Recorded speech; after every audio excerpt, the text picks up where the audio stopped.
Hello and welcome to this new tutorial. This is the part 2 of the series which we have started defining whether political science is a science or not, and in the last tutorial we have taken the arguments which basically said that political science is not a science.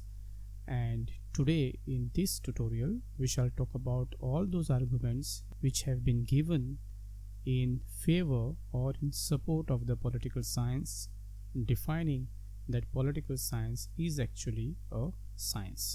आप सबका स्वागत है इस नए tutorial में, और ये part 2 है of whether political science is a science or not. और जो लास्ट ट्यूटोरियल था उसमें हमने देखा कि जो आर्गुमेंट दिए थे कि पॉलिटिकल साइंस एक साइंस नहीं है, और आज के इस ट्यूटोरियल में हम लोग जानेंगे और समझेंगे वो सारे आर्गुमेंट जो पॉलिटिकल साइंस के फेवर में आए हैं। तो फिर चलिए शुरू करते हैं। Political science is a science, and here are this arguments which will help us to understand that political science is actually a science. Now before we take these arguments, let us understand the term science means a systematized body of knowledge, and by this term political science can certainly be called a science. So when we talk about science, then what is science? Science is nothing but a systematized body of knowledge, and anything if you study systematically, anything if you carry out systematically, then that subject is certainly can be called as science. And here the term political science is a systematic study of a state, society, people, government, constitution, and various other variables which are part and parcel of our society, and therefore political science can certainly be called as science. जब हम science का term define करते हैं तो science क्या है? Science यही है कि कोई भी चीज़ अगर आप सिस्टमैटिकली उसको समझेंगे, जानेंगे, या फिर उसके नॉलेज को ग्रहण करने की कोशिश करेंगे तो वो एक साइंस है। और इसी डेफिनेशन के सपोर्ट में आप कौन सा भी अगर सब्जेक्ट लेंगे और उसको सिस्टमैटिकली समझने की कोशिश करेंगे, उसकी बारीकियों को समझेंगे, तो आप उस सब्जेक्ट को एज अ साइंस रिलेट कर सकते हो। तो उसी डेफिनेशन का सहारा लेते हुए पॉलिटिकल साइंस भी एक साइंस ही है, क्योंकि ये जो सब्जेक्ट है वो सिस्टमैटिकली स्टडीज़ अबाउट पीपल, लोगों के बारे में जानता है, कॉन्स्टिट्यूशन, स्टेट, सोसाइटी, या फिर जो गवर्नमेंट है उनके बारे में बहुत सिस्टमेटाइज्ड स्टडी करता है, और उसके सिस्टमेटाइज्ड बॉडी ऑफ नॉलेज भी बहुत से रिसर्च में पब्लिश हो चुके हैं। तो उसी के आधार पर हम ये कह सकते हैं कि political science can certainly be called as science. So this is how the beginning of the argument in favor of political science been given. Now let us understand some of the most important following argument which are been given in favor of political science. So to begin with, it is true that students of political science do not have laboratories in which they can test their theories like other scientists, but it cannot be denied that there are certain political experiments from which the political scientists can benefit. It is true that we don't have a specific laboratories to conduct our experiments or to test our theories like the way various other pure sciences have. But that should not be the reason to say that political science is not a science. In fact, there are certain political experiments from which political scientists can benefit, and the following examples will help us to understand that people in political science over a time and above have carried out various experiences, various experiments, which today has become a milestone for any political scientist to understand how the political science behave. ये बहुत important point है जो हमें पहले समझना है कि ये गलत धारणा है कि आपके पास कोई लेबोरेटरी नहीं है तो आप कोई एक्सपेरिमेंट कंडक्ट नहीं कर सकते हैं। ये बहुत गलत है। क्योंकि पॉलिटिकल साइंस में ऐसे भी कुछ वाक़या हुए हैं, ऐसे भी कुछ इंसिडेंट हुए हैं जो एक लेबोरेटरीज में कभी टेस्ट उसको नहीं किया गया, लेकिन ये जो इंसिडेंट हुए हैं या फिर जो अभी मैं उनका उल्लेख करूँगा नीचे, ये बहुत ऐसे इम्पोर्टेंट इवेंट है जिनकी वजह से पूरी जो सोसाइटी है वो चेंज हो चुकी है। उसका जो इम्प्रेशन रहा है, उसका जो इफ़ेक्ट रहा है वो पूरी दुनिया पर रहा है। और पॉलिटिकल साइंस को अगर हम उस नज़र से देखेंगे या फिर लेबोरेटरी के नज़र से देखेंगे तो I would like to say something about here. Then I would like to clarify one thing, very important point, is that for political scientists, entire world is a laboratory. We have certain political experiments which have not only changed the way we see the society, but it has changed in a big way. So therefore, following are some of the examples which will help us to understand that political science have carried out certain experiments, and today we are having the fruits of it. Let me take the first very important point. It is well known that Aristotle based his politics as the study of a country's of 158 constitution. Now we need to understand that here the man called Aristotle, who is also been called as a father of political science, he came up with his famous work called Politics. And when he started working on his politics, he had to study 158 constitution of that time. And studying this 158 constitution is not a joke. It really requires comparative analysis. It really requires a deep knowledge of understanding every constitution from other constitution. And this experiment was carried out by Aristotle way back 1000 years.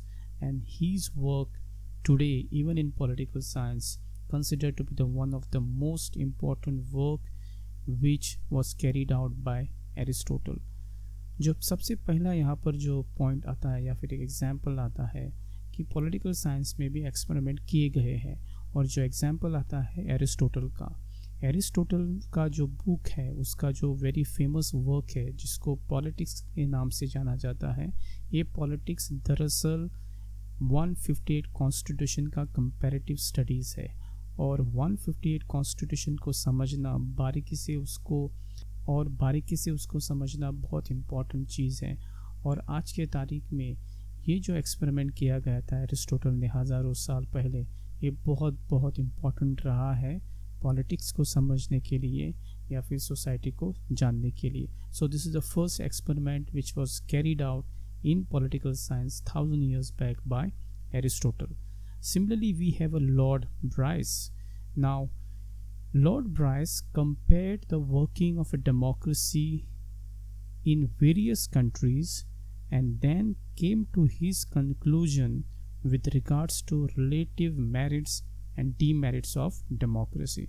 So, second very important person we have is Lord Bryce, who actually carried out comparative analysis of various democracies of that time. And after studying these democracies for a long time, he finally came on to his conclusion, and he gave us something called relative merits and demerits of democracy, which even today are studied across the globe by various scholars and various students. This is another very important experiment carried out in the political science by Lord Bryce. दूसरा जो example ये है कि Lord's Bryce जो थे, उन्होंने एक comparative studies की बहुत सी डेमोक्रेसीज़ का उस दौरान, और उनके स्टडीज़ में से ये निकल के आया कि जो डेमोक्रेसीज़ है उसके भी कुछ मेरिट्स है या फिर उसके भी कुछ डीमेरिट्स है। और उनका जो ये कंक्लूजन था वो आज भी हर एक देश में जहाँ पर भी पॉलिटिकल साइंस को पढ़ाया जाता है, जहाँ पर भी डेमोक्रेसी के बारे में बोला जाता है, तो हमेशा लॉर्ड ब्राइस के वर्क को कोट करते हैं। और ये उनकी देन है कि आज हमें पता है कि डेमोक्रेसी के मेरिट्स क्या है या फिर डेमोक्रेसी का डीमेरिट्स क्या है। तो ये जो है ये सेकेंड वेरी इंपॉर्टेंट एग्जाम्पल है which basically shows that in political science we have carried out certain experiments. Similarly, we have another very important person called Sir B.N. Rao, who was the constitutional advisor to the government of India, and he visited many countries and placed the results of his comparative studies of various constitutions before the members of the Constituent Assembly for their guidance while framing the Constitution of India. So this is another very important example that how Sir B.N. Rao, who was a constitutional advisor to the government of India way back when we got independence, and as a constitutional advisor to the government of India, he traveled many countries. He studied various constitutions. In fact, he carried out comparative studies of various constitutions of that time. And after studying, he kept the findings of his work in front of the Constituent Assembly for their guidance, so that his work will help them to draft and frame the Constitution of India and Constitution for India. So this was another very important example to see that we have carried out political science experiments in a different way rather than a very conventional way, the way maybe pure sciences would conduct. तीसरा जो बहुत important example B.N. Rao sir का है, ये जो साहब थे वे constitutional adviser to government of India थे, और जब ये constitutional adviser to the government of India बने तो वो बहुत से देशों का उन्होंने दौरा किया। वहाँ पर जाके उन्होंने उनके कॉन्स्टिट्यूशन को पढ़ाई की, उनको समझा, और अंत में अपनी एक comparative studies of various constitution का जो रिपोर्ट था वो उन्होंने कॉन्स्टिट्यूएंट असेंबली के सामने रख दिया।